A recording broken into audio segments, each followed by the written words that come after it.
J'ai reçu le prix de la révélation artiste lyrique aux Victoires de la musique classique 2021. Et ça a été un très grand moment d'émotion pour moi, parce que j'étais aux côtés de merveilleuses chanteuses, très différentes. On était toutes les trois vraiment très différentes. Et on a envie d'y croire, mais on se laisse toujours la possibilité de ne pas être trop déçu. On dit qu'on ne se prépare jamais vraiment à recevoir avec certitude le prix. Mais pour ma part, j'avais réfléchi à ce que représenterait ce prix pour moi dans ma carrière de jeune chanteuse et à l'impact que ça pourrait avoir. Et c'était assez clair pour moi que je voulais avoir un message de communion avec les ultramarins et particulièrement avec la jeunesse. Et donc, ce qui s'est passé, c'est que il y a toujours ce discours pour remercier le monde professionnel, parce qu'un artiste ne se construit pas seul. Moi, j'ai eu la chance de commencer à la Maîtrise de Paris, puis au CNSM de Paris. J'ai été encadrée par des professeurs avec des carrières monstrueuses, avec des pédagogies qui ont été très constructrices dans mon parcours. Et donc, je reconnais évidemment toutes les personnes qui ont été des rencontres artistiques au fil de ma route et qui parfois continuent encore de m'accompagner aujourd'hui. Et en fait, moi, je vois encore plus loin. Et j'ai envie de donner de l'espoir aussi aux plus jeunes et d'une façon encore plus globale, toute cette jeunesse qui est en quête de sens dans leur vie, qui est en quête d'objectifs, de motivation, d'encouragement. Et bien, moi, j'avais envie de leur dire que c'est possible. C'est possible à condition de se donner les moyens, de faire le travail pour pouvoir atteindre leurs objectifs. En réalité, le moment marquant de cette victoire, je pense que c'est le moment où j'entends mon nom. On voit que je suis surprise. Et en fait, dans cette petite microseconde, je me dis « Allez, vas-y ». Et vas-y parce que je suis profondément émue et ma première pensée va vers mes parents. Mes parents qui ont vraiment tout donné pendant de longues années, puisque mon parcours artistique, mon parcours de formation a été assez long. Pour eux, ça a été un engagement total. Et je les remercie aujourd'hui parce qu'ils ont cru dans ce projet.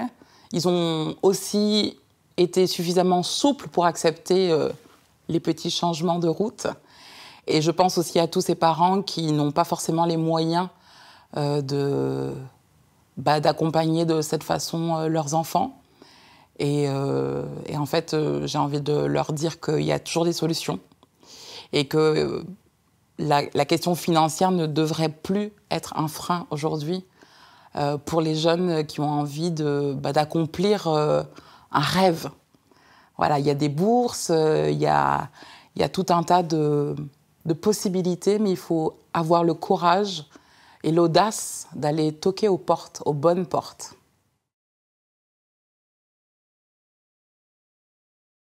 Pour ma victoire de la musique, j'ai reçu un très beau trophée. Et ce trophée a trouvé sa place au milieu de mon salon. Voilà, je passe tous les jours devant. Je suis très heureuse de le voir. Et je suis très heureuse de me rappeler que je suis passée par cet événement, par cette récompense.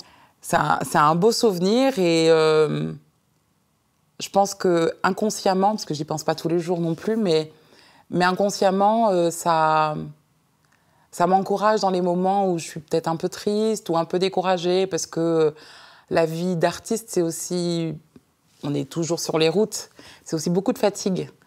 Et ça vient me rappeler que, en fait, ça vaut vraiment le coup de prendre un peu sur soi de temps en temps, quand on n'a pas envie de partir, qu'on a envie de se reposer, qu'on a envie de partir en vacances, mais que ça n'est vraiment pas possible.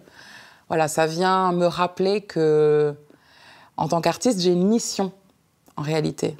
Je ne pense pas uniquement à mon plaisir personnel d'être la chanteuse que je suis sur scène, à la rencontre du public, mais je me dis que j'ai une mission et que cette mission, elle passe par vraiment la transmission du patrimoine aussi La musique, c'est un patrimoine. Moi, j'ai à cœur vraiment de faire entendre la musique française. Et cette mission, je la prends vraiment très à cœur. J'ai aussi à cœur de pouvoir faire découvrir ce répertoire aux plus jeunes, qui ne sont pas toujours très sensibilisés à cette musique, qui ont parfois même un a priori dessus, considérant que ça n'est pas leur musique, qu'ils n'y sont pas sensibles, qu'ils ne l'aiment pas. Et parfois, aller à leur rencontre, dans leurs écoles, dans leurs collèges, dans leurs établissements, ça donne une ouverture, parce qu'ils rencontrent un artiste en chair et en os, qui se rendent compte que l'artiste est accessible, qu'on parle un langage qu'ils comprennent, et que, en fait, on est capable d'en parler très simplement. Ça déconstruit finalement quelques a priori. Et même certains, j'ai eu l'occasion de rencontrer des responsables d'établissement qui me disent « Après votre passage, on a appris que tel élève avait demandé à ses parents de s'inscrire au conservatoire, donc c'est super ». C'est vraiment ça ma mission, c'est à la fois transmettre, partager et aussi susciter des vocations. Célébrer la victoire, sur l'instant, ça n'était pas vraiment possible, parce qu'on était en période Covid. Dans un premier temps, j'ai reçu, j'ose pas dire des milliers, mais presque des milliers de messages auxquels j'ai tenu à répondre vraiment personnellement. J'ai été vraiment très, très émue pendant fort longtemps. Parce qu'il y a un engouement médiatique également à la suite de cette grande soirée. Et puis, il y a les répercussions quasi immédiates des Victoires de la musique, c'est-à-dire votre téléphone sonne de plus en plus. On vous propose des concerts avec des œuvres que vous avez rêvé de chanter et qu'on ne vous a jamais proposées avant. Là, pour le coup, je pense à l'Orchestre Philharmonique de Strasbourg, qui m'appelle vraiment quelques jours après en me disant est-ce que vous seriez d'accord de venir enregistrer un concert avec Pierre Bleuze à la direction? Qu'est-ce que vous aimeriez chanter? Scheherazade de Ravel, c'était mon rêve. Et je pense que la plus belle célébration des Victoires de la musique, elle se passe vraiment sur scène, avec des chefs d'orchestre qui sont des personnes formidables et qui insufflent dans leur musique énormément de générosité. Et c'est super quand on a ces valeurs communes avec des artistes avec lesquels on partage la scène, parce que ça donne de grandes choses, ça donne de grandes relations artistiques. Il y a des filiations aussi avec des artistes comme Véronique Jans, Stéphane Degout, Karine Dehaye, qui se renforcent, parce que moi j'ai beaucoup appris auprès de ces artistes-là, et donc ça nous permet de débriefer, d'être aussi encouragés à aller encore plus loin. Parce que souvent, les personnes nous demandent Marie-Laure Garnier, c'est une consécration pour vous? Et je leur dis en fait, non, ce n'est pas un but en soi, c'est juste une étape.